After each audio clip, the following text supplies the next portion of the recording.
Hey, you! Welcome to Top Tips in 2 Minutes for Smartphone Photographers. Today's top tip is The golden hour. there are typically 2 times of day photographers just love to take photos. The first of those is early light, dawn, dusk, and the last of which is sunset. The reason photographers typically love these times of day is because the sun is at its softest, and also because of the angle at which the sun comes in. The shadows are very soft and pleasing. It's true. Soft light, gentle shadows generally means that your model will have a much more pleasing portrait because they won't have a lot of wrinkles or bags under their eyes. That's one happy model. If you're taking pictures of the landscape, it means you're gonna see some of the most beautiful colors you've ever seen. Yellows, oranges, pinks, blues.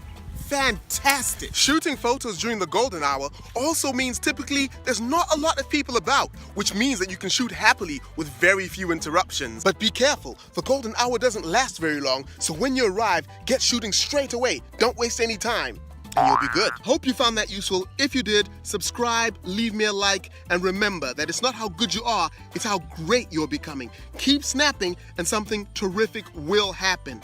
I am Visual Magpie across all social media, and until next time, salute!